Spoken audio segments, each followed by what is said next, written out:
of Baby Blue Nutrition and Toddler Test Kitchen.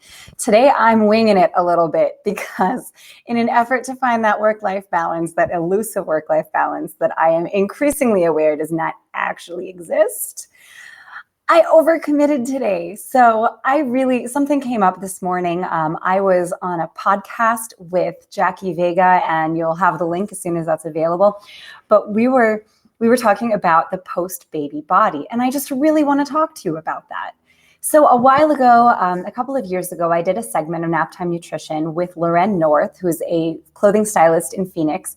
Her business is Through the Closet Door, and we were talking about fashion after baby and how you transition your fashion from being pregnant to that immediate post-pregnancy, still can't fit into my normal clothes, but the pregnancy stuff looks bad, it's baggy, and you have all these transitional phases where you need to consider what you're wearing for breastfeeding purposes, or you need to consider, there's so many considerations. And I talked with her about why women wear yoga pants, and the upshot was just that it's the only thing that fits consistently and is functional for all the things we need it to be functional for. It's not about giving yourself up. So what I want to really focus on is that phrase, are you letting yourself go?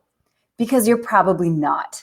Because no matter what you look like, you are probably not letting yourself anything. Because when you have a new baby, you are chasing a million things. You're trying to pay your bills and keep your house stuff afloat while you're on a lack of sleep, and you're expected to be bright-eyed and bushy-tailed because either you're stay-at-home or you're on maternity leave or what have you. There are a lot of expectations on us. And the big thing about this time when you first become a mom is that your identity completely changes. And that's something that applies not only to biological moms, but to adoptive and foster moms as well. When you take a child into your care, your identity changes. Your name might change because now you're mom. And maybe you're breastfeeding, or maybe you're not. Maybe you're recovering from a C-section or having a recovery from a vaginal birth. Whatever it is, everything about you has changed. Your sleep patterns, your eating patterns, your name, what you look like, how you dress.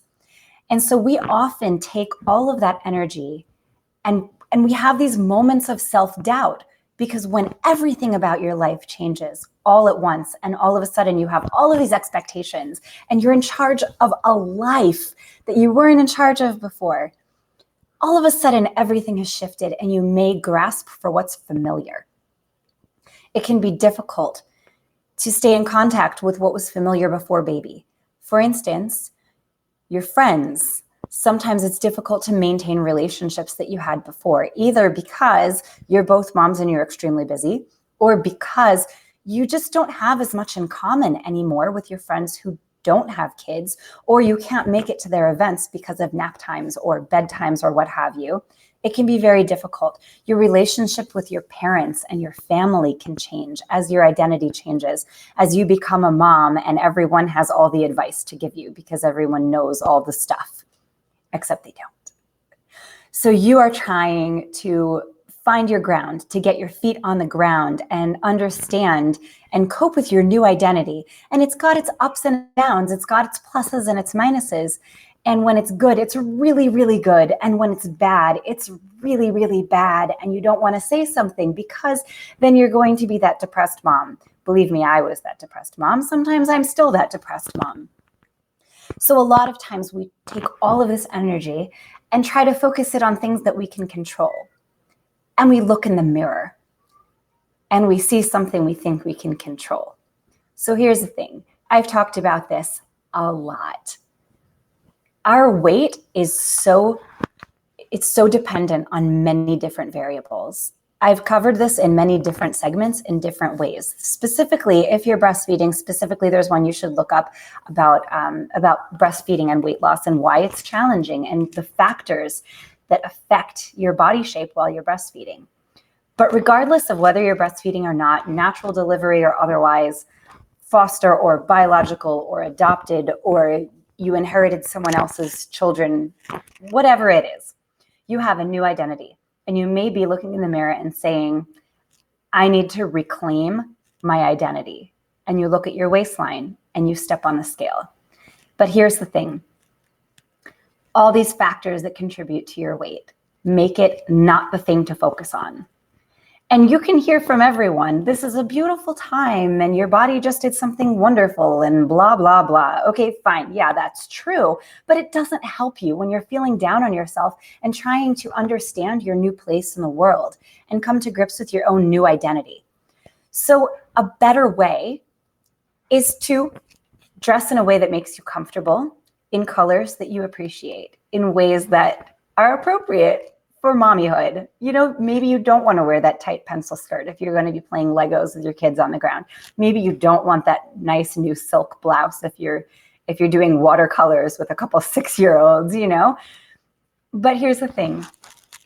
I want you to take a quiet moment, find a quiet moment sometime in the next year, and write down a list of things that made you happy before you were a mom. For me, it was swing dancing. I love swing dancing. For you, maybe it's something else. Maybe it's weightlifting. Maybe it's taking a walk around the block. Maybe it's painting. Maybe it's painting with your kids or not painting with your kids, you know, something that made you happy. Create a playlist of songs that you have loved throughout your life. I've got a list on Spotify that's over 300 songs of weirdly eclectic music that just bring a smile to my face. Do that. Think about what makes you happy. Self-care is not about being selfish. Self-care is about identifying the things that we need to survive. It's about making sure you're eating enough and sleeping enough and drinking your water and taking your vitamins, which I haven't done today.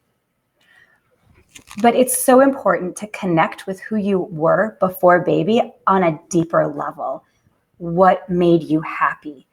What can you reclaim from that point that could make you happy now? Or get together with your mommy friends and come up with something new that might bring you some joy.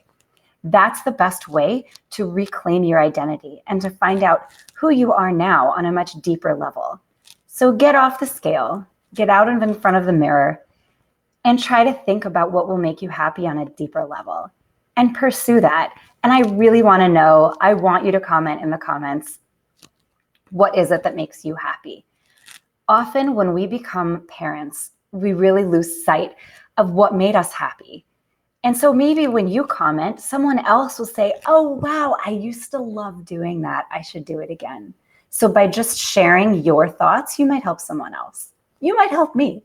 Maybe I'll help you too. So I want to hear it. And I'm going to call it quits on this nap time nutrition so I can go eat something myself because you got to eat. So if you are in the Phoenix area, come join me for Toddler Test Kitchen. It's currently at the Farm South Mountain, although I have had some dates at Vertuccio Farms, so check the website and join me. We'll make something delicious. This is for kids 2 through 6 and their accompanying parents who will also learn something fun. toddlertestkitchen.net. And you can check out what else I'm doing at Baby Bloom Nutrition on Facebook and Toddler Test Kitchen on Facebook and on Instagram at toddler.testkitchen. I moved the dot. There was an issue. Anyway, you can find me. And if you have any questions, feel free to email me, Yaffi@babybloomnutrition.com, and hit up my Pinterest, pinterest.com/Yaffi, Yaffi. And you're going to see a lot of interesting ideas for meals, for meal prep, for activities with your kids, and all that. And if you want to see more of me on Naptime Nutrition, go to naptimenutrition.com. This will soon be a podcast called Naptime Nutrition. And if you want to support my efforts and support what I'm doing, go to patreon.com/Naptime Nutrition and you can support me and I would appreciate that. Thank you. And I will see you next week, Tuesday, 1:15 p.m. Arizona time. The rest of you who change your clocks, East Coast, it is 3:15 and West Coast, it's 12:15. And in New Zealand, it is Wednesday morning. So I hope to see you soon and I hope to hear your comments. Thank you. See you next week.